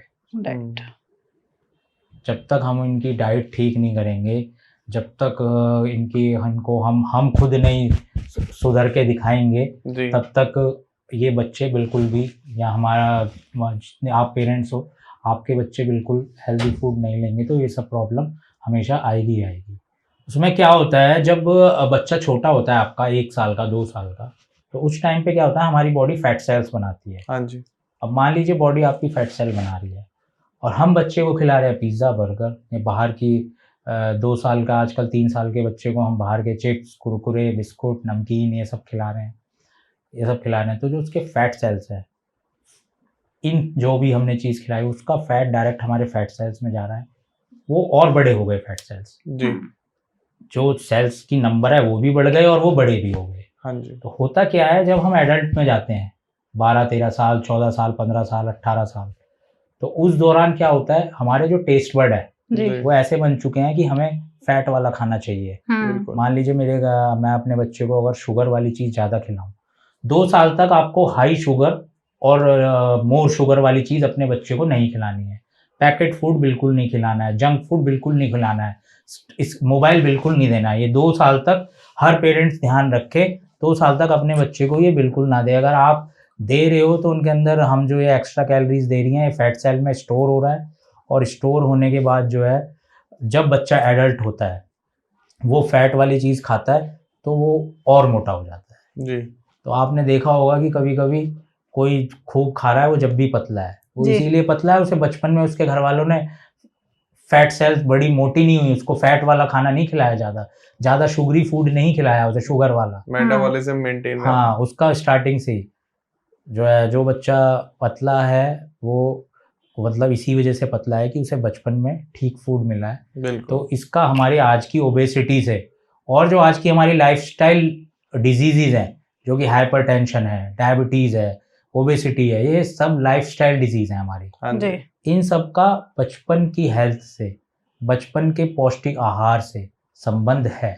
जी अगर आप अब जो है बच्चे का केयर नहीं कर रहे हो, तो मान लीजिए बाई चांस आपका बच्चा बीमार नहीं हुआ, तो आपको एडल्टहुड में आके कुछ ना कुछ परेशानी आ जानी है। बिल्कुल इसी वजह से इंडिया में जो है, इंडिया 2nd नंबर की कंट्री बन गया है डायबिटीज़ में, हाइपरटेंशन में। जी बच्चे ओबेसिटी में 2nd नंबर की कंट्री है, 1st नंबर की यूएस से है। 2nd नंबर की सबसे ज़्यादा बच्चे 2nd नंबर पे इंडिया में हैं ओबीज, क्योंकि उन्हें क्या लगता है, शर्मा जी का जो बेटा है वो मोटा है, हमारा मोटा नहीं है, हमारा मोटा नहीं है। शर्मा जी बुरा ना मान जाए। हर दादा, हर दादी, हर नाना, हर नानी, हर मामा, हर मामी, हर बुआ, हर फूफा, उनको सबको बच्चा अपना चाहिए मोटा। मोटा जी। चाहिए, बिल्कुल सही बात है। उसमें चाहे जान हो ना हो, वो बीमार हो, कुछ भी हो, लेकिन वो देखने में गोल मटोल और मोटा होना चाहिए। हस्त तो पुष्ट। उनकी नज़रों में वो बच्चा हष्ट हेल्दी पुष्ट। है। बिल्कुल तो ये जो मानना है, हमारे जो मिथ फैली हुई है हमारे समाज में, ये बहुत गलत है। बिल्कुल। मेरा मानना है, जो व्यक्ति पतला है, जो बच्चा पतला है, वो हेल्दी है, हाँ जी वो अच्छा है, उसका मेटाबॉलिज्म अच्छा है, उसकी जो गैस्ट्रिक है डाइजेशन सिस्टम, वो अच्छा है, वो मेंटली भी अच्छा है, हेल्दी बिल्कुल। भी है। थोड़ा सा भी बच्चा ओबीज हो रहा है तो हमें लगा, देखने में तो वो हमें क्यूट लगता है, जी जी जी।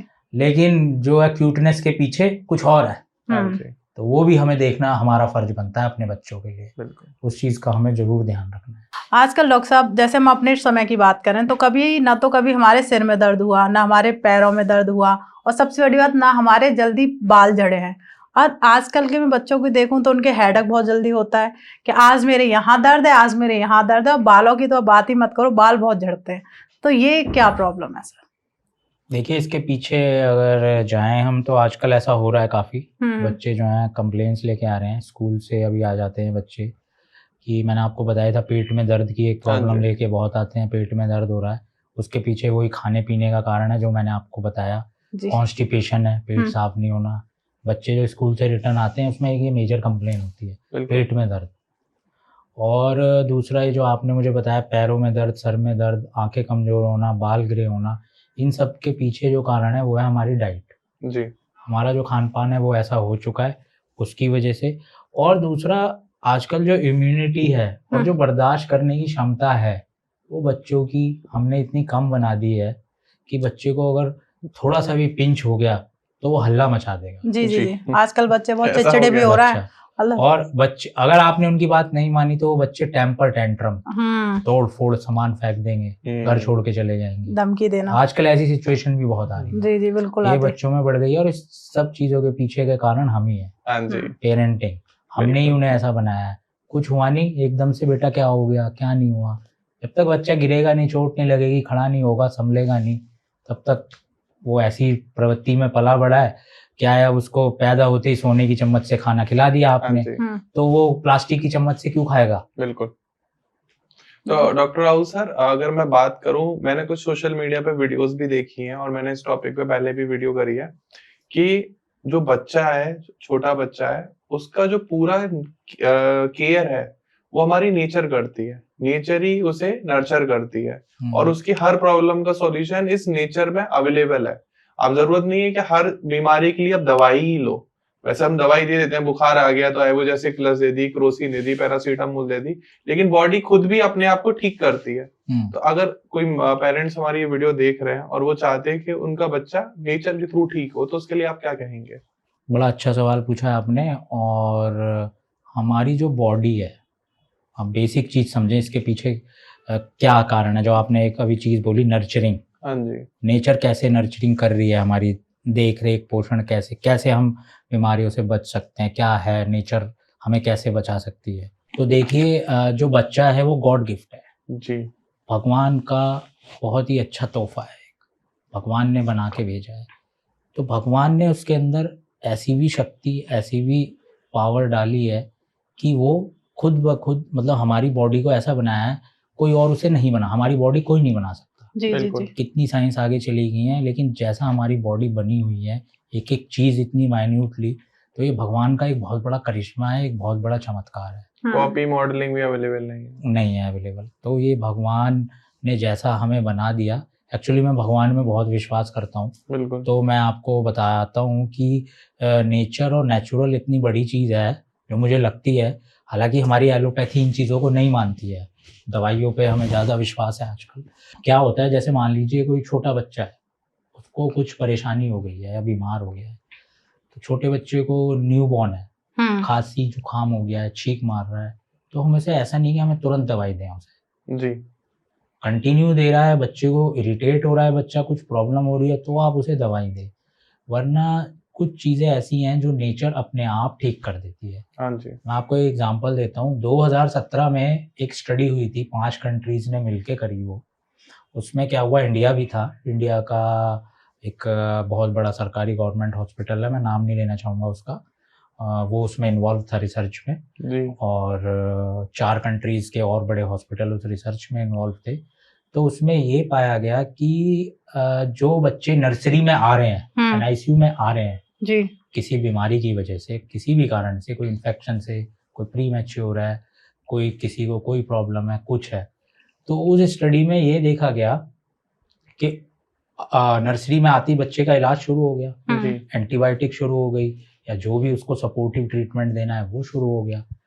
तो कुछ नॉर्मल बीमारी जिन बच्चों को थी उनको एनआईसीयू में भर्ती करा गया इस स्टडी में 5 कंट्रीज में। तो ये देखा गया कि अगर हम उन बच्चों को उनकी मदर के साथ रखते हैं नर्सरी में, हाँ जी, इसका मीनिंग है एनआईसीयू, बच्चा एक लेटा होता है एक हमारे चैम्बर में, एक उसके अंदर टेम्परेचर ग्लास का मेंटेन रखते टेम्परेचर, हैं। हाँ, जी, तो उसमें जब वार्मर कहते हैं हम उसे, बेसिकली जब उसमें रखा रहता है सॉरी, तो माँ से उसका कोई कांटेक्ट नहीं होता है। जी जी, जी।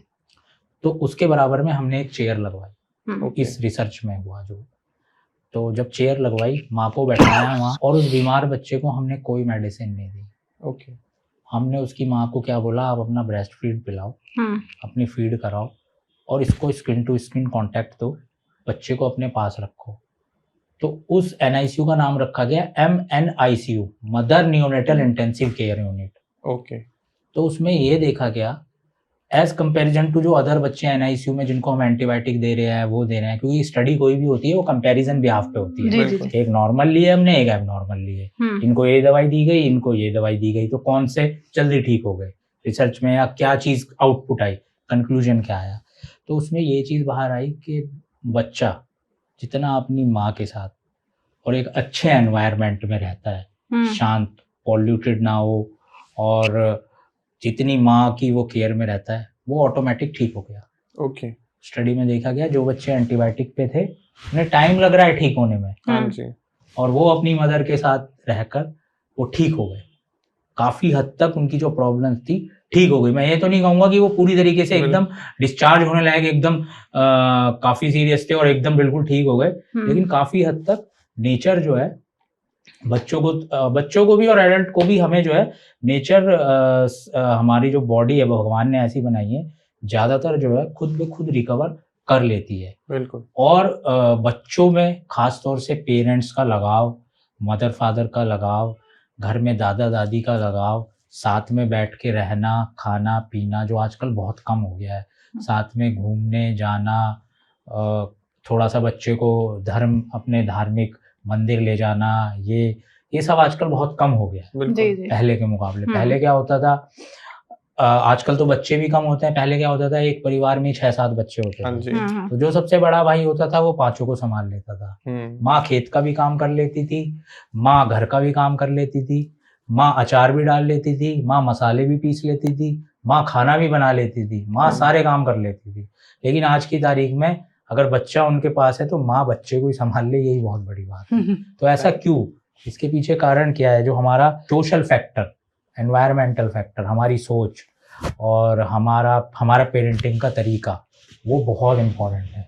वो थोड़ा सा सरल होना चाहिए। जैसे कि एक बड़ा भाई होता था, वो सिखा देता था अपने भाइयों को, या जो छोटे भाई होते थे वो देखते थे कि ये प्लेट में से उठा रहा है खाना और खा रहा है, वो भी उसकी कॉपी कर लेते थे। आज हम खिला रहे हैं जी। तो हमें ही खिलाना है उसे, कोई नहीं सिखा रहा उसे, वो सीखना भी नहीं चाहता। जी फिर उसका ध्यान कहीं और है, हमने उसे लगा किसी और चीज में रखा है, तो वो कैसे खाना खा लेगा, कैसे वो हमारी बात मान लेगा? आप कैसे यकीन रख सकते हैं कि वो हमारी कल को बात मानेगा या नहीं मानेगा?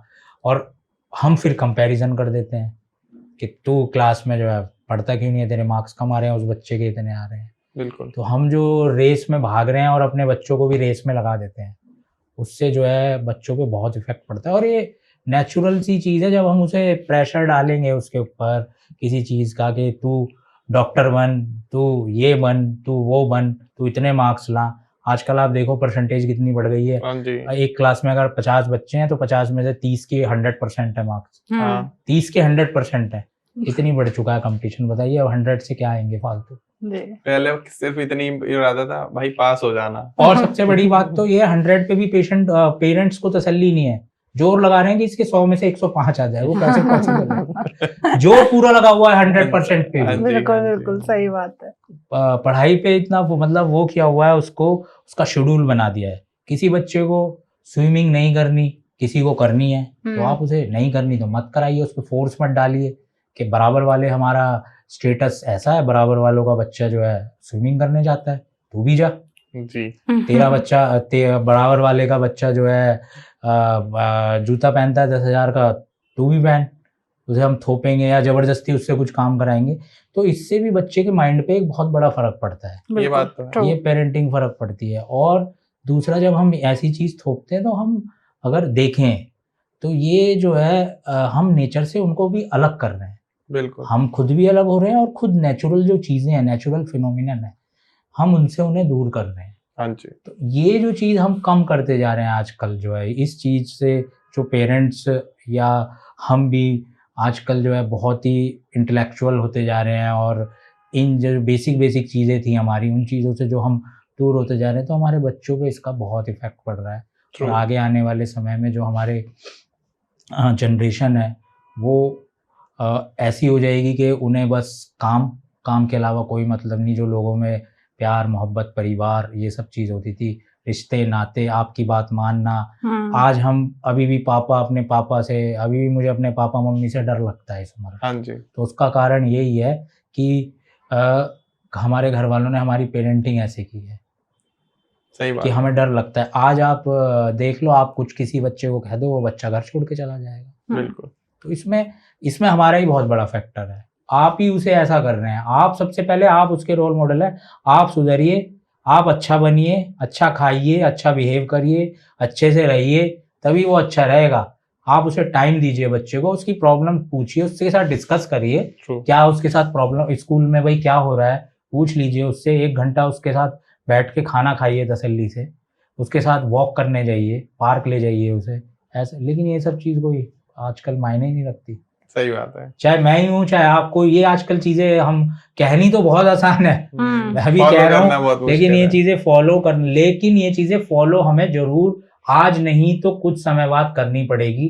क्योंकि आगे आने वाला टाइम ऐसा आता जा रहा है, ना कोई दवाई बनी है कि खिला दें तो बच्चा आपकी बात मानने लगेगा।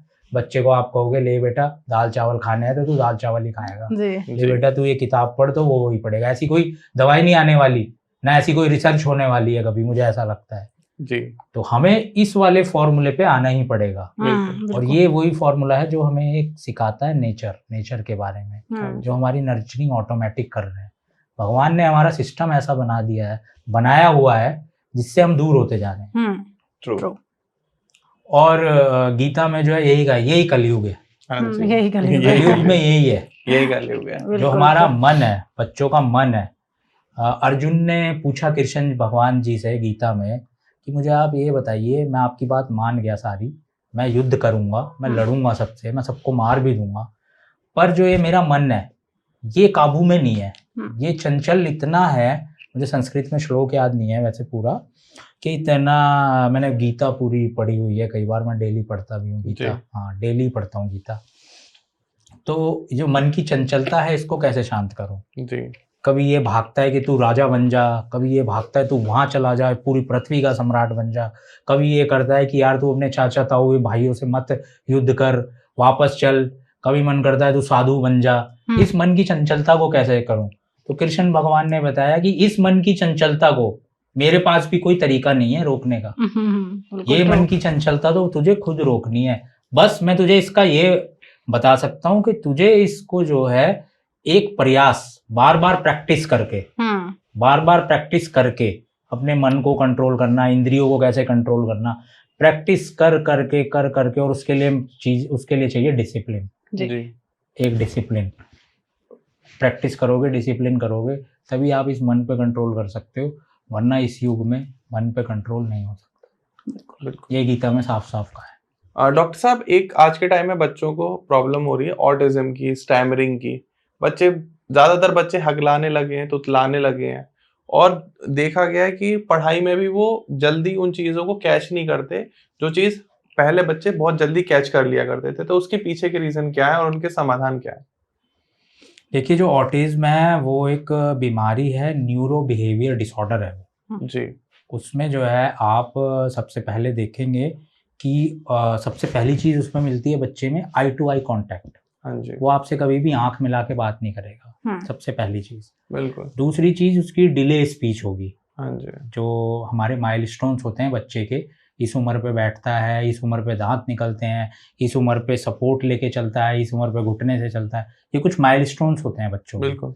एज के अकॉर्डिंग जो है, तो उसमें जो है डिले हो जाता है स्पीच में। हाँ जी। स्टैमरिंग या स्लरिंग ऑफ स्पीच, ऐसा कुछ ना कुछ प्रॉब्लम रहती है। तीसरी, इसमें ऑटिज्म में आप अगर नोटिस कर रहे हैं अपने बच्चे में, तो आप ये देखिए बच्चा आपका पॉइंटिंग कर रहा है चीज़ों को या नहीं। पॉइंटिंग का मतलब, आपने कहा पंखा, ऊपर देखा उसने नहीं, मैट नीचे देखा या नहीं, या उसने नाम लिया आपने नाम कहा टीवी, उसने कहा टीवी। अगर ये पॉइंटिंग कर रहा है, नहीं कर रहा है अगर वो पॉइंटिंग, तो ये भी एक ऑटिज्म का सिस्टम है बहुत बड़ा। और दूसरा डिप्रेशन। बिल्कुल। और डाइट, ये भी आता है, न्यूट्रिएंट्स नहीं मिलना, और हमारा ये डिप्रेशन, ये भी एक ऑटिज्म का पार्ट है। बच्चे लोनलीनेस हो जाते हैं, अकेले रहते हैं, अकेले रहना पसंद करते हैं।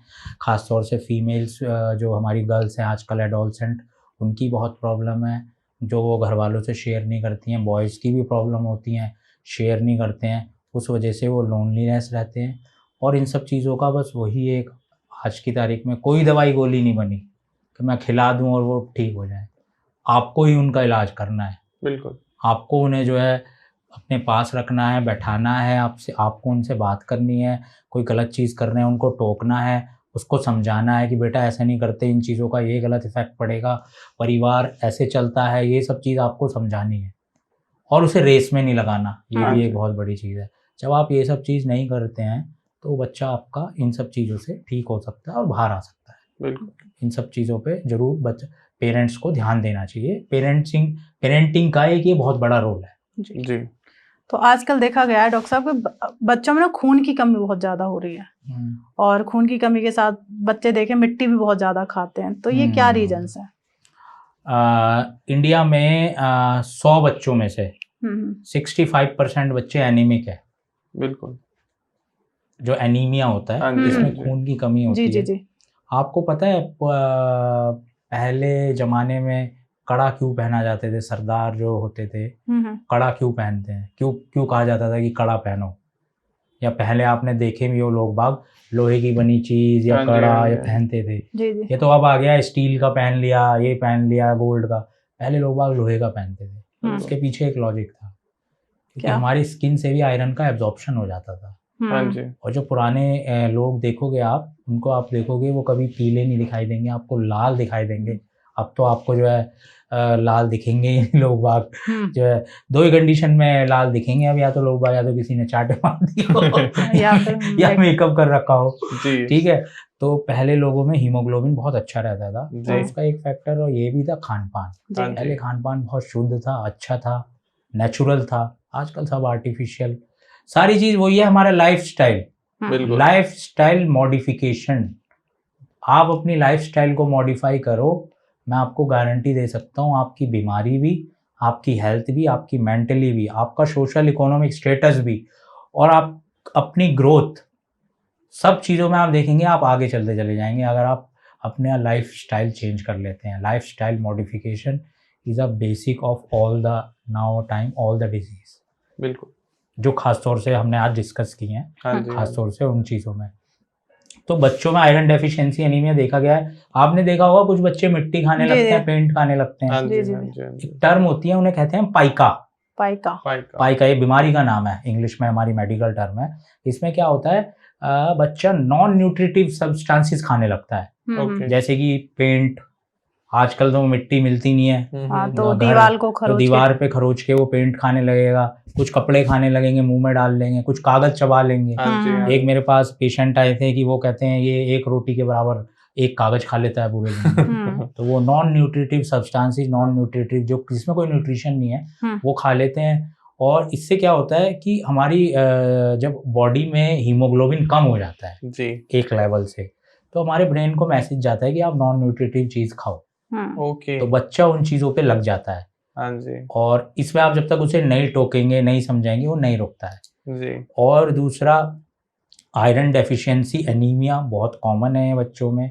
ये क्या होता है बेसिकली, बच्चा जो है 6 महीने तक या 8 महीने तक, तो क्या होता है जो बच्चा मदर से पैदा हुआ, तो जो मदर का आयरन स्टोर है वही आयरन लेके आ जाता है 6 महीने तक। ओके। तो उसे आयरन देने की जरूरत नहीं होती है। हाँ जी। तो हम as a supplement after 6 month बच्चों को आयरन की ड्रॉप शुरू करते हैं। जैसे हम पीडियाट्रिशियन ज़्यादातर, मैं तो शुरू करता हूँ 6 महीने के बाद बच्चे को, क्योंकि वो जो मदर से आयरन स्टोर लेके आया है, जी। जो हीमोग्लोबिन है जो बनता है आयरन से, वो खत्म होने 6 महीने के बाद खत्म होने लगता है। जी। तो बच्चा जो है 6 महीने के बाद ब्रेस्ट फीडिंग के बाद सेमी सॉलिड फूड पे हम उसे खिलाने लगते हैं, फूड फ्रूट्स खिलाने लगते हैं, प्यूरीज खिलाने लगते हैं, रोटी का दाल चावल खिलाने लगते हैं थोड़ा थोड़ा।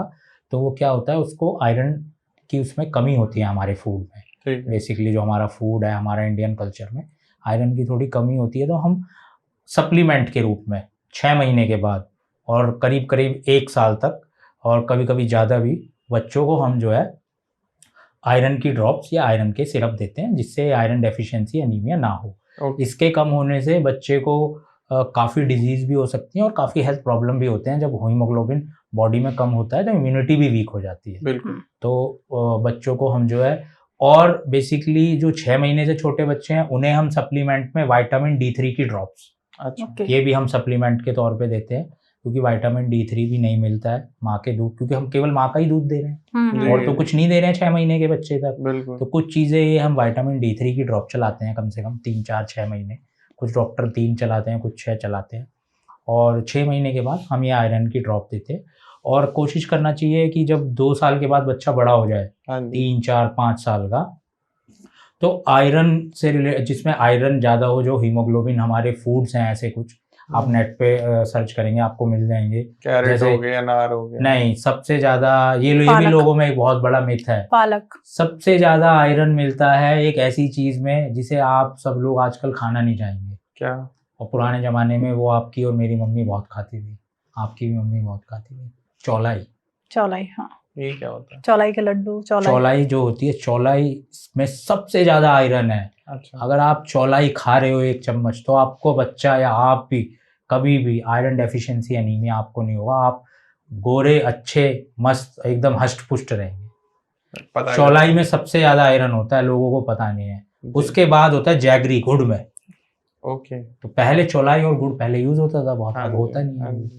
तो ये बहुत छुपी चीजें हैं जो आजकल लोग बाग यूज नहीं करते हैं, उसकी वजह से आयरन डेफिशिएंसी एनीमिया हो जाता है। तो दोस्तों आपने देखा डॉक्टर राहुल सर ने कितनी अच्छे तरीके से हमें बताया कि हम छोटे बच्चों की परवरिश कैसे कर सकते हैं। वो छोटे छोटे नुस्खे और बातें जो आप अपनी डेली लाइफ में फॉलो करेंगे तो बच्चे उससे सीखेंगे और उसी हिसाब से उनकी आगे वाले टाइम में पेरेंटिंग होगी, उनकी परवरिश होगी। और सर ने सबसे मेन पार्ट ये बताया कि बच्चे रोल मॉडल मानते हैं अपने मम्मी पापा को। आप जैसा खाना खाओगे वैसा वो खाएंगे, आप जितनी देर फोन चलाओगे उतनी देर वो चलाएंगे। मेरे खुद के बच्चे हैं, मैं आपको बता सकता हूँ, अपने एक्सपीरियंस है। मेरा बेटा मुझसे कह देता पापा आप भी तो फोन चला रहे हो, पहले आप बंद करो फिर मैं कर दूंगा। हम खुद स्पोर्ट्स नहीं खेलते, हम एक्सपेक्ट करते हैं बच्चे हमारे स्पोर्ट्स में टॉप में जाए। आप खुद 50% पे थे, आप एक्सपेक्टेशन है कि बच्चा हमारा 100% लिया है। अपने बच्चे से उतनी ही एक्सपेक्टेशन रखो जितनी वो कर सकता है। कोई प्रेशर या दबाव मत बनाओ, क्योंकि बच्चा दबाव में आएगा। बहुत ही कोरा कागज है, उस पर धीरे धीरे लिखना होता है, ऐसा नहीं है उस पर दबाव बना दो। मैं भी ये प्रैक्टिस करता हूँ क्योंकि मैं अच्छे लोगों के साथ बैठता हूँ, मुझे डेली नए नए कोचेस एंड कंसल्टेंट मिलते हैं। एंड साथ में आज तो मेरा सुनहरा अवसर है कि डॉक्टर साहब खुद ही आए हमें बच्चों के नर्चरिंग कैसे करनी है, उनके पेरेंटिंग कैसे करनी है बताने के लिए। एंड ऑफ कैमरा भी हमारी बहुत सारी बात हुई, सर ने बताया कि बच्चों को ऐसे ऐसे करना है। साथ में आप लोगों ने भी सीखा होगा बहुत कुछ। तो अगर आप डॉक्टर राहुल बिदोड़ी सर से बात करना चाहते हैं, अपने बच्चों को दिखाना चाहते हैं, आपके बच्चों की कोई भी समस्या चल रही है, क्योंकि सर एक सीनियर बाल रोग विशेषज्ञ हैं, तो सर का नंबर स्क्रीन पर आ रहा है। साथ में आपको वो डिस्क्रिप्शन में भी Facebook, Instagram, YouTube channel links मिल जाएंगे। आप डायरेक्टली बात कर सकते हैं, क्योंकि आज के टाइम में बिल्कुल ये ओपन चैनल है। सर सबके लिए अवेलेबल रहते हैं, 24/7 लोगों की सेवा कर रहे हैं। एंड बहुत सारे ऐसे टेस्टिमोनियल और केसेस रहे हैं जो सर की आपको हैंडल्स में मिल जाएंगे। कुछ एक केसेस उन्होंने मुझे भी बताए ऑफ कैमरा कि ये बच्चा बिल्कुल मेरे पास आया था, इसके दिल की धड़कन कुछ ही बची थी, माँ बाप बस ये चेक कराने आए थे कि हमारे बच्चा चेक कर लो इसमें कुछ है या नहीं है, और सर ने बच्चे को वहां से रिकवर कराया। तो ऐसे बहुत सारे चमत्कार हुए हैं और हो सकता है कि आपके बच्चे के साथ भी हो जाए। मेरा तो पर्सनल एक्सपीरियंस बहुत अच्छा है, आप लोग भी एक बार बात करके देख सकते हैं। एंड साथ में अगर आपको लगता है कि हम डॉक्टर राहुल सर से नेक्स्ट पॉडकास्ट में किस टॉपिक पर डिस्कशन करें, बच्चों की मेजर प्रॉब्लम क्या चल रही है आपके हिसाब से, तो कमेंट सेक्शन खुला हुआ है, कमेंट सेक्शन में आके बताइए। एंड अगर आपको लगता है कि हमने इस पॉडकास्ट में कुछ गलत बोल दिया जो हमें नहीं कहना चाहिए था, या हमने कोई मिस गाइडेंस दी है, मिस इन्फॉर्मेशन दी है, तो आप वो भी कमेंट सेक्शन में बता सकते हैं, उसका भी हम आपको आंसर करेंगे। राहुल सर, मैं, हम जो भी टीम में से अवेलेबल होंगे आपको बिल्कुल आंसर करेंगे। एंड प्लीज वीडियो को लाइक करो एंड ज्यादा से ज्यादा लोगों के साथ शेयर करो, ताकि लोगों को ये अवेयरनेस पहुंचे कि बच्चों को किस तरीके से हमें पेरेंटिंग करनी है। And thank you so much Rahul sir आने के लिए, बहुत बहुत शुक्रिया आपका। थैंक यू आपका भी। तो अपना कीमती समय निकाल के आप यहाँ आए, उसके लिए थैंक यू तहे मैम, दिल से धन्यवाद आपका। Thank you. सबसे पहले तो जो आपने ये पॉडकास्ट देखा, सबकी लाइफ में कुछ ना कुछ चेंजेस लेके ही आया है। तो सबसे पहले तो आप इस पॉडकास्ट को आप अपनी फ्रेंड्स एंड फैमिली के साथ शेयर कर दीजिए, क्योंकि ये सबके लिए बहुत महत्वपूर्ण है। और इस चैनल को आप सब्सक्राइब कर लीजिए, सर के चैनल को जाके आप सब्सक्राइब कर लीजिए, इंस्टाग्राम को फॉलो कर लीजिए, क्योंकि फॉलो और सब्सक्राइब करने में कोई चार्जेस नहीं लगते हैं। ज़्यादा से ज़्यादा लाइक करिए, और इस पॉडकास्ट को हम यहीं समाप्त करते हैं। तब तक आप अपने घर में स्वस्थ रहिए, मस्त रहिए, अपनी हेल्थ का ध्यान रखिए। जय श्री राधे।